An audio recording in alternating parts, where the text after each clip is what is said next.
What's up, guys?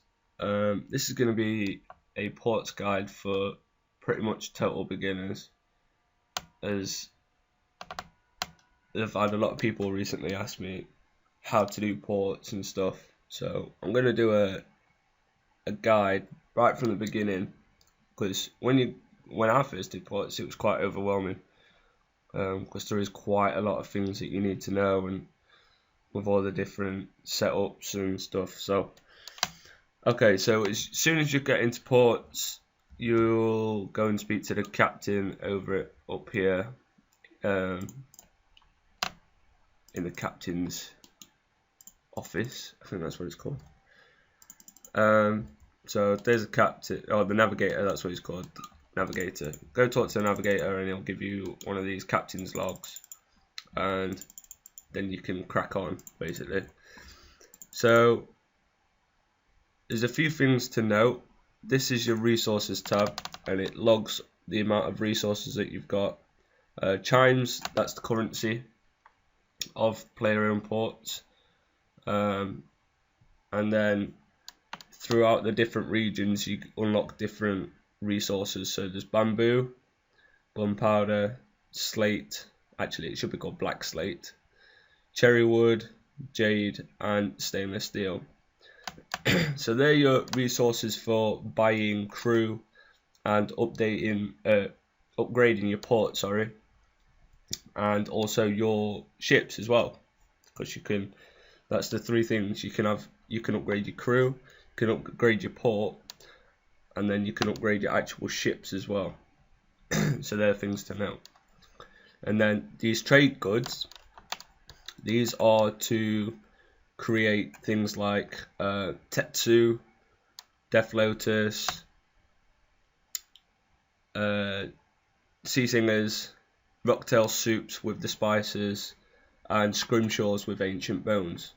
And these are all things that are quite useful throughout your playing RuneScape. So it's worth doing ports, in my opinion. So yeah. So then you've got resources on that side, and then on the other side you've got visitors, and these are the people.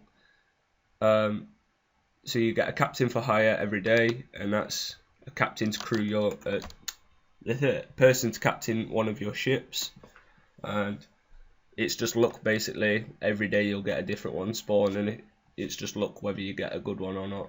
The highest level ones cost 10,000 chimes, I think. And then Whaler is one of your trade good people for your special voyages, which I'll get into in a little bit. Okay, so the next thing is you have this square piece of screen with 6 little tabs on it. So the bottom corner is the map, and this is basically the map of all the eastern lands where you send your voyages, basically. Bit like in Game of Thrones, if you ever watched Game of Thrones. If you send a ship to the east and come back, you will be a very rich person. It's kind of like the same thing. Okay, so we've got voyages. This is where your voyages are all listed. Okay, it tells you how many you're allowed to do per day, and it resets when everything else resets every day. So you have standard voyages, which you can do 17 of. And obviously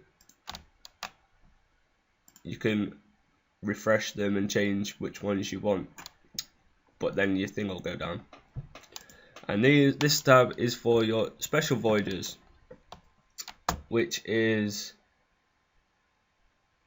mainly for trade goods, and also to unlock new people as well, because you can get different crew types from different areas. They're like special crews, and you also get big amounts of your normal resources as well. But obviously these are harder because they're worth more. So see, like the requirements are higher basically to do them, so they're harder. Okay. And then this is your crew roster. So this is all my crew. I haven't got a very good crew at all, but you know, I'm not really too fussed at the moment. I'm just trying to upgrade my whole port, so I don't really need good crew at the minute. Oh, so as I said, your captain will spawn here every day. Oh, he's a 10,000 one, so he's a good one. So he'll be worth buying. And then you get all your other crew members. There's 3 types: there's seafaring, combat, and morale. They're your 3 types, but you also get special ones like merchants. They give you just a little boost in morale, but they increase your rewards from successful voyages by quite a bit. They go from like 15 to up to 25%, depending on which one you get. See, I've got a Jade Merchant here, and they improves it by up to 30%. So that boosts mine by 30%, whatever rewards I get. Then there's the shipyard, which holds your ships. I have 4 ships at the moment. And then this is the breakdown basically of your voyage. So you select a voyage from here. Let's say I'll select this one, and then you click edit ship, and then you can edit your ship. So okay, so you need 6500 combat, 6500 seafaring. So then you can change up your like different items give different bonuses, and you have to change up until you get as close to 100% as you can. The closer to 100%, the higher chance you have of it being successful. So you can just change it up basically until you get 100%. I've got 100% on this one. Okay, so rudders, they increase your speed. Rams and figureheads. Rams are for combat, figureheads are for morale, and you can't boost anything to do with seafaring with this. Only these 2 and the hulls. Okay, so hulls obviously is the outside of the boat, and like the armor, what it gives, and that's pretty much the main boost that you'll have. And then these 2 are the deck items. You get 2 deck items, and you can either have a type of rigging for seafaring, a type of food or treasure for morale, or a type of cannon for combat. And these 2 are identical. So look, if you notice, the lists are identical. Look, Eastern Treasures, cannon, and this one, Eastern Treasures, cannon. Yeah, they're all the same. So these two are identical. So you can pair up with them. And then also on top of that bonus, you can have your crew bonus as well. So then you add 5 crew, your captain, and 5 crew that are the highest, that give you the highest bonus basically. So you're not going to want morale on there because it's useless. So you just want to balance it out between seafaring and combat until you get the right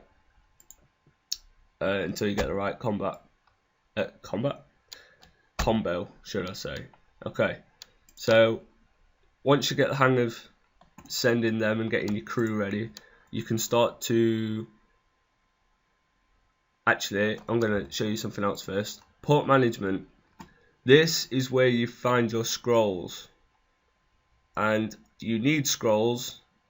Basically, they're like blueprints. They come in 4, so for every item you need 4 scrolls, and these are like the blueprints to make your armor basically.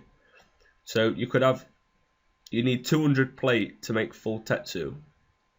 I've already made Tetsu helm and legs, so I only need 100. I'm 27 out of 100, right?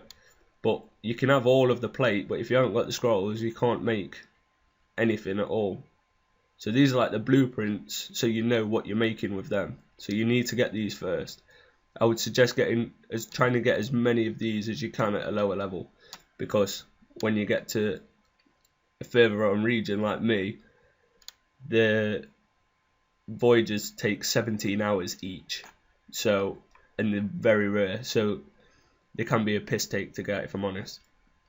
Now I'm just trying to get the Rocktail soup at the minute because I've got a few spices lined up, and I've got a few spice Voyages lined up as well. So hopefully I can make some rocktail soups for when I'm bossing. So yeah, so you've got port management. This is important, very important. Your scrolls are very important. And then on the other side, you've got your regions that you unlock. The Ark is the first region, that's bamboo, then skulls, gunpowder, hooks, slate, scythes, cherry wood, the bowl is jade, and pincers is stainless steel. And I think I'm currently on scythe. Yeah, cherry trees. So, because I need quite a bit, I need 8k cherry wood to upgrade my next thing. So I'm just farming cherry wood at the minute. So this is very important. The more voyages you do, the quicker you'll unlock these. But I've been doing this since about April now, and I'm nowhere near completed it. So I pretty much do it every day I can. So yeah, it's quite a long thing, but it's very, very, very, very good for rewards later on. Okay, so you can upgrade your port as well, and your port is basically, see look, if you read this, 7% chance to attracting captains with a higher combat or morale stats. So basically they help you get better crews, get more trade goods, get more trade good voyages, and then in the office you can, if you upgrade your office, you get new another slot, so you get an extra ship basically. So I've got the max I can at the minute. I've got four ships, which is the max you can get, and then if you upgrade your workshop, you get increased XP from making your armor. Provides a 4% boost to attracting higher quality crew. See, I need to upgrade that, but I need some more bamboo as well. Boost ship stats by 3% and seafaring by an additional 2%. So, and these get warehouse as soon as you can, because it boosts your percentage of rewards. You get an extra percentage, like I get 7% to chime rewards, 10% boost to bamboo, slate, gunpowder, cherry wood, and 5% boost to jade. So it's definitely worth getting your warehouse first, because it'll take you less time to get everything else unlocked basically. And totems, I always go with jade statues. I've got 4 jade statues because they increase your chance of receiving trade good voyages by 10% if you've got 4. So that's quite a bit, and obviously later on trade goods all you want basically. And these trophies increase your chance of getting a certain trade good person. So there's a few things basically. I don't think there's any restrictions on requirements to actually do ports, but you need a few these levels to get your trade goods basically. Okay, so fishing is mostly plate, which is for Tetsu. Slayer is for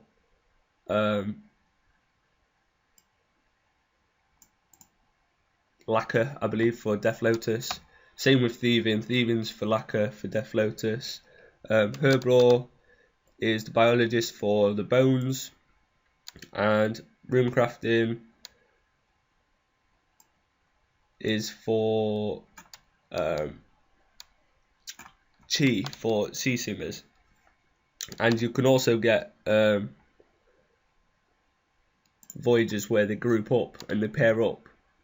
So like the whaler and the biologist always pair up, I think, or the missionary and the whaler, and you can get like quite a chunk of trade goods, like 25 at a time. So, and then you need 93 cooking for making rocktail soup, 90 smithing to make Tetsu armor, 90 crafting to make Death Lotus, 90 broom crafting to make sea simmers, and between 85 and 95 fletching to make scrimshaws, depending on which one it is. And obviously you need 85 defensive HP to wear all the armors above, and 95 HP to properly consume Rocktail's suit. So yeah, you need quite high levels, but there is no restriction on starting, I don't believe. So you don't have to be a high level. You don't have to have any of them levels, but obviously you can't get trade goods until you've hit them levels. Another thing is this page. It's on RuneScapeWiki.com, and they have a massive array of information on ports. See, it just goes on forever. It tells you how long to get to the next region and how long it takes to unlock it, how long the the voyages are. Okay, so the first one is 21 minutes per voyage.